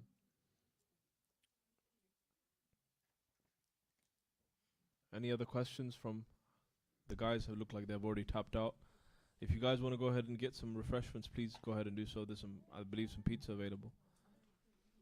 Another question is, how do we connect to the 12th Imam, alayhi salam, during the month of Ramadan?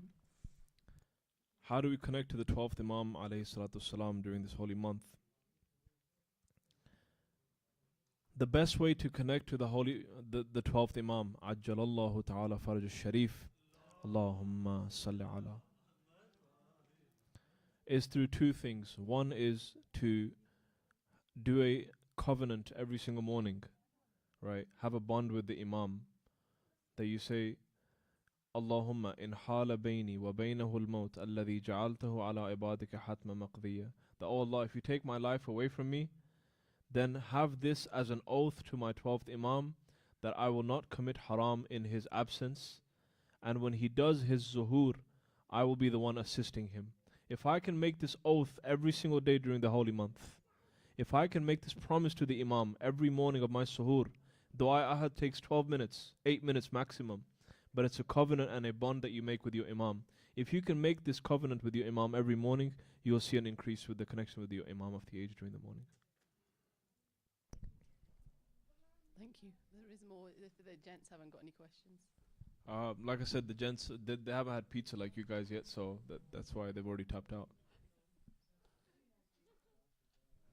As we're energized then. One question was, is it okay to open your fast late? If not on purpose, but if you open it late, like half an hour to an hour later than the actual time, is there any problem in that? So doing iftar on time is not necessary, like per se, right? But it's best to open your fast during the time that's prescribed, because that's the time where Allah subhanahu wa ta'ala gives some blessings, right? He gives ni'mat, He gives bounties during that time, where when you open your iftar with a date, for example. It's not necessary.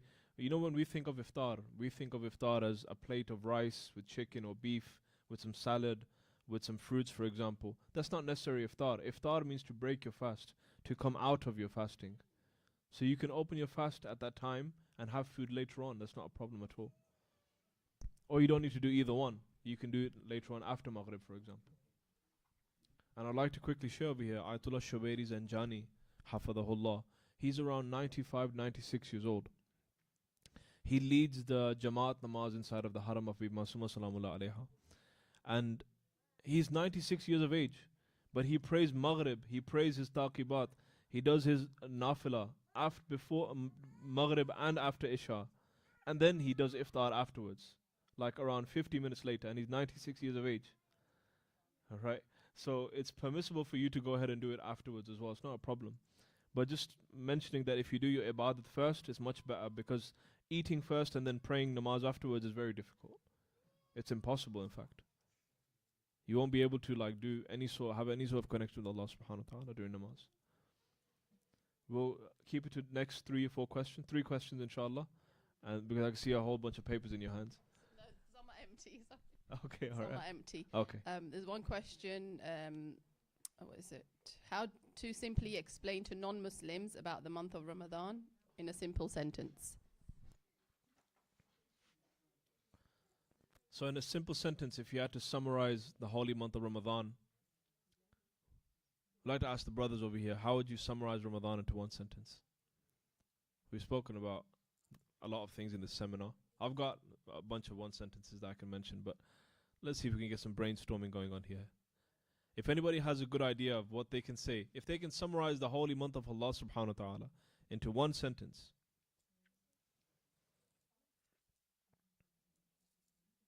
Come up with something good. Sacrificing for the sake of Allah. Very good. Any other ideas?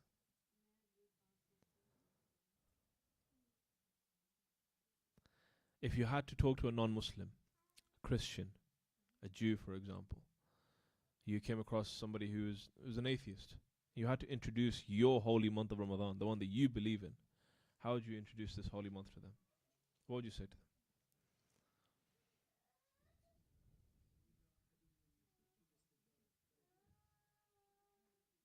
Very good. Very good. An ayah of the Quran, like brother said, Brother Abu Mustafa. Very good. That's a good ayah, yeah.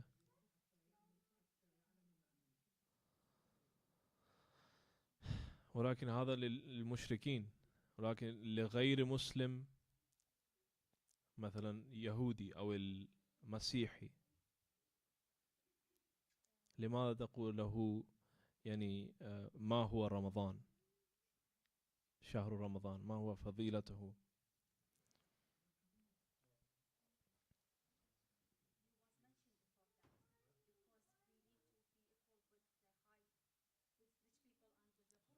Very good, very good. That was the answer I was looking for.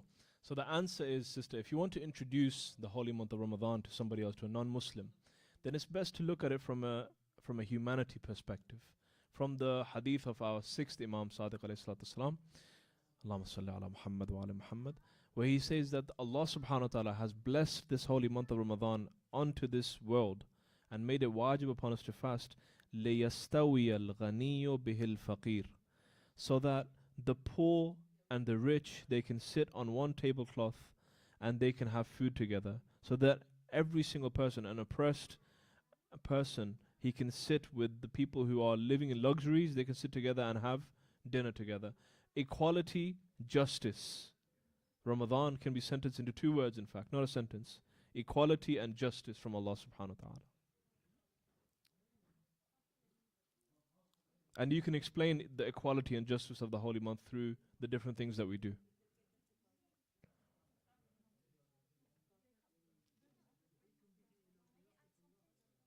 دعيتم أحسنتم.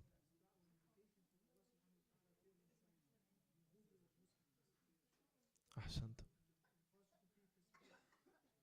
Subhanallah.